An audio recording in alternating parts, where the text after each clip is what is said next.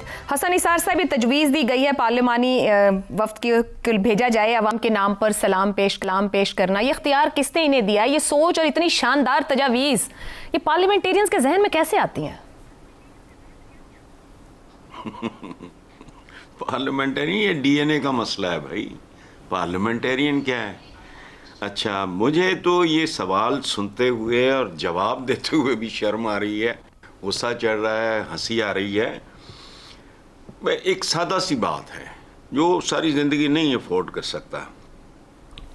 یہاں بیٹھ کے دعا نہیں مانگی جا سکتی یا سلام پیش نہیں کیا جا سکتا. کیا گھٹیا سوچ ہے. اچھا, میں نے بے شمار, چونکہ میرے تو پتہ نہیں for more than 25 times visited Saudi Arabia, رہتا رہا ہوں وہاں. تو جس جگہ پہ جس ملک میں 2 نمبری اور ملاوٹ ہو ہر جگہ, خوراک سے لے کے دواؤں تک, تو عبادت میں کیوں نہیں؟ مجھے آپ لوگوں کی حیرت پہ بھی حیرت ہے. اچھا, یہ ابھی انہوں نے سنایا عامر صاحب نے پی ٹی وی غالب صاحب کا ایک شعر. اچھا, فہیم صاحب نے, اچھا زیغم صاحب نے اصلی شعر سنا. گو واں نہیں, یہ بھی غالب کا ہے. گو واں نہیں پر وہاں سے نکالے ہوئے تو ہیں, کعبے سے ان بتوں کو بھی نسبت ہے دور کی. یہ وہ لوگ ہیں. اور وہ جو اقبال نے کہا تھا, میں جو سر بسجدہ ہوا کبھی تو زمین سے آنے لگی صدا, تیرا دل تو ہے صنم آشنا, تجھے کیا ملے گا نماز میں. اور یہاں صنم کون ہے؟ حرام, لوٹ مار, پلنڈر, خدا کی پناہ. میں جانتا ہوں یہ کس سمت میں جا رہا ہے, لیکن یہاں تک پہنچ جائے گا اس کا مجھے ابھی اندازہ نہیں تھا. بہرحال ٹھیک ہے, اسلامی جمہوریہ اور پاکستان, ذرا لفظوں پہ غور کرو, پھر اپنے پارلیمنٹیرینز کی اور اپنی سیاست کی ہیں شہزاد صاحب اس پہ چڑھا. ٹھیک ہو گیا سر. شہزاد صاحب بڑی بڑی تجاویز جو ہے نا وہ ان کو پڑھتے ہوئے جیسے ابھی حسن صاحب بھی کہہ رہے تھے میں بھی سمجھ نہیں پا رہی تھی. ہر پیپر میں یہ خبر آج کے تجاویز ہیں, کھانے پینے کے اخراجات قومی اسمبلی سیکریٹریٹ دے گا, ہوائی ٹکٹوں کا دے گا, سرکاری رہائش گاہیں ہوں, ساتھ بطور گائیڈ جائیں, طبی سہولیات بھی دیں گے. ایک قومی اسمبلی کیا کہیں سے کمائی کرتی ہے جہاں سے دیں گے؟ اور کیا پھر اس طریقے سے جانا عقیدت ہے یا یہ مراد یافتہ طبقے کے لیے ایک اور سہولت ہے؟ یہ کیا ہے سب؟ عائشہ سچ ہے کہ اس معاشرے میں جس میں ہم رہتے ہیں سچ نہیں پنپ سکتا. نہ یہاں کوئی سچ سننے کو تیار ہے اور نہ ہی کوئی سچ برداشت کرتا ہے. دیکھیے اس قائمہ کمیٹی نے سچ بولا ہے اور سچ اس طریقے سے بولا ہے کہ وہ ایک ایسا کام جو کہ دہائیوں سے کر رہے تھے وہ اس کو سامنے لے آئے. انہوں نے کہا یار اس کو ایک کور دے دو, یار لیگل کور دے دو. ہم کر تو رہے ہیں. مجھے بتائیے کون سا ایسا حکومت پاکستان کا کوئی کارندہ, نمائندہ, کوئی گزرتا ہوا وزیر, مشیر, سفیر جو کہ اس علاقے سے گزر رہا اور اس نے وہاں پہ رک کے عمرہ یا حج کی سعادت حاصل نہ کی ہو. اچھا, اور یہ عمرے خاص طور پر, حج تو چلو میں نہیں کہتا, وہ زیادہ لیگل میٹر بن جاتا ہے تو اس لیے, لیکن کم از کم عمرے کی حد تک تو ان کا رہن سہن, ان کا کھانا پینا, ان کے ہوٹلز, ان کی گاڑیاں, ان کا طواف, ان کے آگے پیچھے جانا, ان کے ساری چیزیں جو بھی ہوتی ہیں یہ سب کی سب حکومت پاکستان دہائیوں سے برداشت کر گزرتے جا رہے ہوں گے between Pakistan, Asia and America and Asia and London, رکیں گے جا کے مکہ شریف میں, جدے میں. تو یہ جو کور تھا اس کو انہوں نے کھول کے رکھ دیا. انہوں نے کہا یار یہ آپ اس طرح نہیں, دیکھو ہمیں اللہ سے ڈرنا چاہیے. اور مجھے یوں لگتا ہے کہ ان سے زیادہ, کیونکہ ان کے تو عمرے چل رہے تھے, یہ جو قائمہ کمیٹی والے ان کو کوئی نہیں روک سکتا. جس نے کرنا ہے 10 دفعہ کرے, 3 دفعہ کرے, 4 دفعہ کرے. حکومت پاکستان اس کو سپانسر کر رہی تھی. مجھے یوں لگتا ہے یہ جو پروٹوکول آفسر ہے نا ان کی, یہ جو قائمہ کمیٹی کا, اصل میں یہ محرک ہے اس کا, کیونکہ اس بیچارے کو موقع نہیں ملتا. جب تک یہ کمیٹی بذات خود کمیٹی کے طور پہ نہ جائے تو پھر یہ سیکرٹری صاحب بھی جائیں گے, پھر یہ بھی جائے گا, پھر میڈیکل کا اٹینڈنٹ بھی ہوگا. یہ غریبوں کی ریکوائرمنٹ سر, پھر اس کی ریکوائرمنٹ بھی فکس کی گئی ہے کہ وہ ربیع الاول میں پہنچنا ہے, وہ 7 دن سٹے کرے گا, اور پھر اس کو میڈیا کا بھی پروٹوکول ملنا ہے, سب کچھ فکس طے کر کے دیا گیا ہے کہ 8-10 دن کا کیسے سسٹم چلنا ہے. دیکھیں نا, اب اتنے امپورٹنٹ لوگ جائیں گے. اور ساتھ نے یہ بھی واضح کیا اخبار کے اندر, میں نے جب یہ ہیڈ لائن پڑھی نے کہا ہم آپ کے لیے دعا کریں گے ان لوگوں کے لیے جنہوں نے ہمیں نمائندہ چنا ہے. تو کہنے کا مطلب یہ ہے کہ ملک کے لیے دعا, ان لوگوں کے لیے دعا جن نے ووٹ دیے. تو اب مجھے بتائیے کہ اس سے زیادہ اب یہ سچ نہیں ہے تو اور کیا ہے؟ اور سچ ہم میں برداشت کرنے کی اہلیت نہیں ہے. اس لیے ہم دیکھیں نا ان کو کیسے, سچی بات ہے, میں تو وہ جو ہیڈ لائن پڑھ کے, میں نے تو خبر بھی نہیں پڑھی تھی, نکل گیا تھا آگے, لیکن آج احساس ہوا کہ آپ کا یہ جو سوال ہے یہ ضرور کوئی ایک سیریس ایفرٹ مانگتا ہے کہ اس کو ڈیل کیا جائے, ٹریٹ کیا جائے. اس سے زیادہ میں اور کیا اس کے بارے میں بات کروں آپ سے. میرا خیال ہے کہ ان کو جانے دیجئے, یہ واقعی بہت حقدار بھی ہیں اور ہمارے لیے دعا گو بھی ہوں گے, لیکن خاص طور پر پروٹوکول آفسر اور سیکرٹری اور وہ جو میڈیکل کا جو عملہ ہے نا, ان کی زیادہ سنی جائے گی. شہزاد صاحب منشور تو عوام کے لیے لکھتے ہیں, پارلیمنٹ میں بیٹھ کے قانون سازیاں اپنے لیے کرتے ہیں, پھر منشور کے اندر ہی لکھ دیں کہ ہم وہاں بیٹھ کر آپ کے لیے اپنے لیے قانون سازیاں کریں گے. عائشہ کون سی نئی چیز ہے, کون سا عمل ان کا کسی کا بھی آپ کے ٹیکس کے پیسے سے نہیں ہوتا. مجھے بتائیے, جن کی بجلی, جن کے کھانے, گھر کا kitchen, just because they happen to be the members of whatever assembly یا کسی حکومت پاکستان کے کارندے ہیں, اگر ان کے چل رہے ہیں بھائی بجلی, ان کے بجلی کے بل میں اور آپ دیتے ہیں. بالکل ٹھیک, کیا باتیں کر رہے ہیں ہم لوگ. تو خدا رہا ٹھیک ہے, چلو سچ بولنے دو, تھوڑا بہت سچ نکلے گا, پتہ لگ جائے گا حقیقت کیا اصل میں. شاید اسی سے لوگ تھوڑے بہت اور پیچھے ہو جائیں, کسی اور کی کوشش کریں کہ اگلی دفعہ نئے ممبر لے کے آ جائیں گے. چلیں جی, اسی نوٹ پر پروگرام کو کلوز کرتے ہیں, اور اس امید کے ساتھ کہ اسپیکر صاحب ان پارلیمنٹیرینز کو ایک بار بٹھا کر پوچھیں گے ضرور کہ آپ کے دماغ میں یہ شاندار تجویز کیسے آئی, کیونکہ جو پینل بتا رہا ہے تو ماضی میں سب کچھ ہوتا رہا, تو اتنا زیادہ ڈاکیومنٹڈ کر کے کیا واقعی بہت بڑا سچ بول دیا ہے. آج کے لیے اتنا ہی, اجازت دیجیے, اللہ حافظ.